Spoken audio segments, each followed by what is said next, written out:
Les gens adorent Eddie Horniman de la série The Gentlemen. C'est un personnage qui est calme et introverti, mais qui est malgré tout extrêmement charismatique. Bien sûr, personne de sensé ne voudrait être comme Eddie à tout point de vue. Mais il y a 8 habitudes que vous pouvez copier pour imposer instantanément plus de respect face aux personnes qui vous entourent. Et même si la série The Gentlemen est une fiction, toute la psychologie abordée dans cette vidéo s'appliquera parfaitement à votre vie réelle. Cette vidéo contient quelques scènes de la saison 1, mais pas de spoiler. L'une des premières choses qu'on peut voir avec Eddie, c'est qu'il maîtrise parfaitement son ton de voix. Peu importe ce qu'il a à dire, à chaque fois qu'il prend la parole, il adapte parfaitement le ton de sa voix à la situation. Regardez comme Eddie joue parfaitement avec sa voix, et vous verrez comment cela l'aide à convier son message tout en renforçant son identité. Il va rien filmer du tout, bordel à cul! Si, il va le faire. Tu m'as demandé de t'aider, alors je t'aide. Pas parce que tu m'as sorti d'une mare quand j'avais 3 ans, mais parce que tu es mon frère, et que des frères, ça doit être solidaire. Par conséquent, tu vas faire absolument tout ce que je te dirai, à partir de maintenant. Le problème, c'est que la plupart des gens se contentent d'utiliser leur voix. Et oui, vous ne devriez pas utiliser votre voix. On utilise un marteau pour clouer des clous, un tournevis pour visser des vis. Oui, je sais, jusque-là, je ne vous apprends rien. Mais par contre, on n'utilise pas un piano. On joue du piano. Si j'utilise ma voix, alors voilà à quoi ça ressemblerait, si j'avais des choses à dire, donc voilà. Mais si je joue avec ma voix, vous comprendrez très rapidement qu'une dimension supplémentaire a été ajoutée. Le but n'est pas de se contenter d'utiliser votre voix, mais de jouer avec comme si vous jouez d'un instrument. Votre voix ne vous aidera pas seulement à faire passer un message, mais plus important encore, elle dira à votre interlocuteur qui vous êtes. Vous me sous-estimez, Suzanne. Je ne reculerai devant rien pour protéger ma famille. Pour être plus charismatique et paraître plus confiant, faites attention à ces 3 erreurs. Remplacez les et les par des temps de silence. Parlez dans votre gamme vocale la plus basse et finissez vos phrases par une intonation descendante. Votre voix est l'élément qui est le plus connecté à votre personnalité. Voyez par vous-même. Bonjour, alors aujourd'hui, nous allons parler d'un sujet très intéressant, comment devenir charismatique. Si on met en pratique ce qu'on vient d'apprendre, ça donnerait quelque chose comme « Bonjour, aujourd'hui, nous allons parler d'un sujet très intéressant. Comment devenir charismatique ?» Par contre, je ne me prétends pas charismatique pour autant. Je sais que je le suis. Comme vous pouvez l'entendre, c'est carrément 2 personnalités différentes. Et le simple fait de parler avec un ton de voix plus grave et plus lentement a instantanément augmenté mon autorité et mon charisme. Ce qui nous mène à la 2e habitude qu'Eddie utilise en permanence pour convier le sentiment qu'il a parfaitement confiance en lui. Il bouge et il parle extrêmement lentement. Bon, bien sûr, à part quand il est en train de se battre. Regardez cette scène et voyez par vous-même comment le fait de bouger lentement convie le sentiment que vous êtes parfaitement à l'aise et en confiance. La valeur d'un bien provient de ce que quelqu'un est prêt à payer pour l'obtenir. C'est une belle somme. Quand vous bougez lentement et que vous prenez votre temps, ça démontre que vous n'avez pas peur et que vous n'êtes pas sous pression. Ce qui est une bonne chose à faire, parce que lorsque vous montrez que vous avez peur, la vie a cette fâcheuse tendance à vous donner encore plus de raisons d'avoir peur. Mais Eddie ne se contente pas de marcher et de bouger lentement. Dans cette scène, vous allez voir que lorsqu'il parle, il prend son temps. Et il s'accorde même des temps de pause en milieu de phrase, ce qui le rend d'autant plus captivant. Rien dans la vie ne vaut d'être vécu sans une pointe de danger. Ce dont je me suis rendu compte, c'est que ma famille suivait cette devise depuis des générations. On vit dans un zoo, mais on chasse dans une jungle. Ce n'est pas nouveau. On pense souvent que nous devrions parler le plus vite possible pour éviter que les gens se lassent de nous écouter, ou que de faire un temps de pause serait prendre le risque qu'on nous coupe la parole. Mais en réalité, c'est tout le contraire. Si vous prenez un temps de pause, par exemple en milieu de phrase, les gens voudront connaître la fin de cette phrase et attendront patiemment que vous leur la donniez. Comme l'a si bien dit Voltaire, le meilleur moyen pour être ennuyeux, c'est de tout dire. N'en dites pas le plus possible, mais quoi que vous disiez, dites-le de la meilleure façon possible. Malgré tout, le contenu de ce que vous dites a aussi son importance. Pour qu'on vous écoute et qu'on vous fasse confiance, vous devez à tout prix utiliser des mots qui démontrent votre conviction. Surtout lorsqu'il s'agit de votre vision de l'avenir. Ne dites pas « j'espère »,« j'aimerais ou je vais essayer. Mais utilisez des mots qui démontrent que vous êtes absolument convaincu que vous allez réussir. Je garantis de vous faire gagner beaucoup plus d'argent.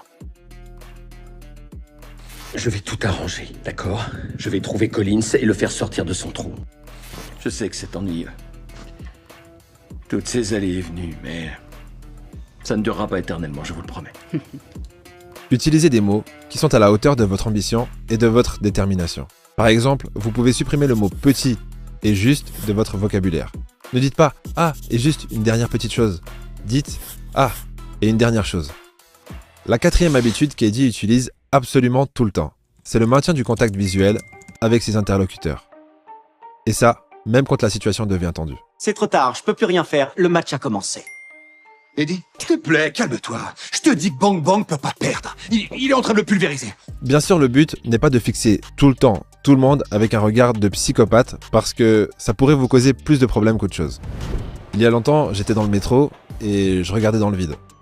D'un coup, un mec s'avance vers moi et il me dit au premier degré « Tu veux te battre ?» Moi, je le regarde et je lui dis « Non ?» Et il a répondu « Alors pourquoi tu me regardes comme ça, espèce de connard ?» Alors que moi, en réalité, je dormais juste les yeux ouverts. L'idée, c'est de jouer avec le maintien du contact visuel, mais de ne pas en abuser. Par exemple, utilisez la règle des 3 secondes et pendant ces 3 secondes, prenez le temps de regarder de quelle couleur sont les yeux de la personne avec qui vous parlez. Prendre l'habitude de regarder les gens dans les yeux augmentera l'estime que les gens ont de vous. Sachant que bien souvent, on a tendance à penser qu'une personne qui a le regard fuyant a des choses à cacher, et donc que cette personne n'est pas digne de confiance. En revanche, dans une situation tendue, si vous souhaitez détendre l'atmosphère et ne pas mettre de l'huile sur le feu, vous pouvez lâcher le regard et regarder sur la gauche ou sur la droite. Mais évitez à tout prix de regarder en bas. Eddie a une autre habitude qui lui permet de montrer à quel point il a confiance en lui. En ne réagissant pas à une menace, il montre qu'il n'a pas peur et qu'il est d'une certaine façon supérieur à ça. Il donne l'impression que la situation est sous contrôle. Regardez cette scène où on pointe une arme à feu sur la tête d'Eddie et regardez comme il réagit. Comment vous savez où j'habite? Bonjour. Il faut qu'on parle.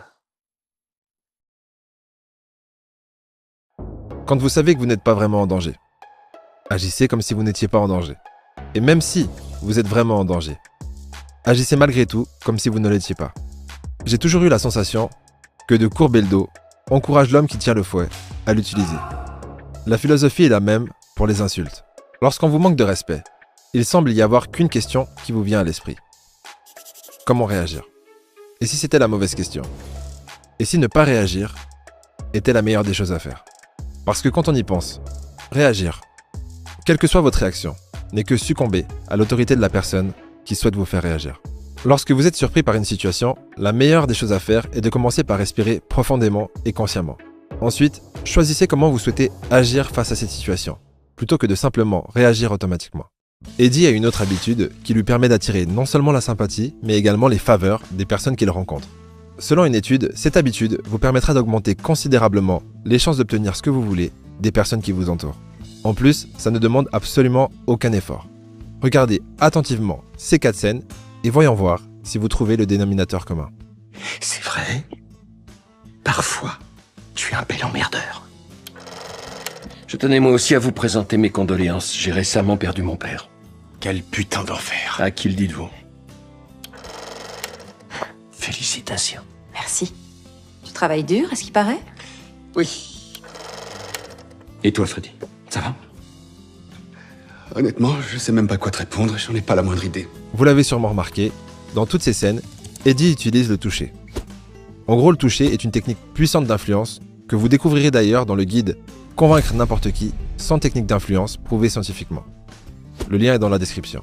En touchant votre interlocuteur, par exemple, sur le côté de l'épaule, vous doublez sa réceptivité à vos idées et à vos demandes. Cette technique crée un sentiment de confiance et de proximité. Par contre, toucher le côté de l'épaule plutôt que le dessus pourrait être plus efficace et approprié, sachant que de mettre la main sur l'épaule de votre interlocuteur pourrait être vu comme un signe de dominance. La plupart des gens ne peuvent s'empêcher de retenir l'impulsion de donner leur point de vue avant que la personne avec laquelle ils parlent n'ait fini son point. Mais pas Eddie. Regardez la qualité d'écoute qu'il offre à son interlocuteur. Il est extrêmement rare qu'un individu comprenne à quel point il faut être astucieux et agressif pour réussir à acquérir tel que le vôtre. Votre atteste de la synthèse de cette culture, le raffinement et l'agressivité.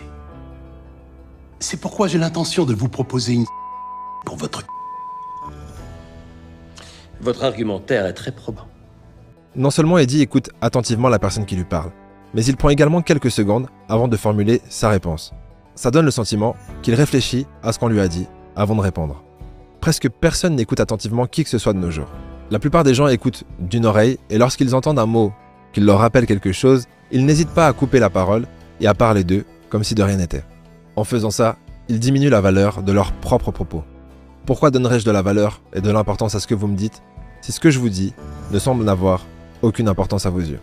Il est plus judicieux de répondre lorsque la personne qui vous parle attend votre réponse plutôt que lorsqu'elle ne l'attend pas. Et lorsque quelqu'un vous dit quelque chose et que vous n'êtes pas d'accord. Malgré tout, accordez-lui quand même le temps de finir ses propos. Essayez malgré tout de comprendre son raisonnement et lorsque votre tour viendra, cette personne sera beaucoup plus ouverte à votre influence et vos idées. Les personnes importantes ont tout un point en commun. Leur temps est important. Eddie fait comprendre aux personnes qui l'entourent qu'il est quelqu'un d'important, non pas en adoptant un comportement extravagant, mais en poussant ses interlocuteurs à aller droit au but. J'aimerais reprendre notre conversation là où nous l'avons laissée hier soir. Oh, d'accord. Quelle conversation, au juste? Ne faites pas l'innocent. Alors, on papote ou on joue? Aimez-vous le vin? Avoir la capacité d'écouter les gens attentivement ne veut pas dire que vous devez les laisser vous faire perdre votre temps en tournant autour du pot. Aller droit au but démontre une certaine autorité et confiance en soi. En proposant à votre interlocuteur de revenir sur le sujet principal, vous prenez également le contrôle du cadre de la conversation. En plus, les gens ont tendance à accorder plus de respect aux personnes qui ont le courage d'être honnêtes sur leurs intentions. Au prochain épisode. Putain, quel charisme!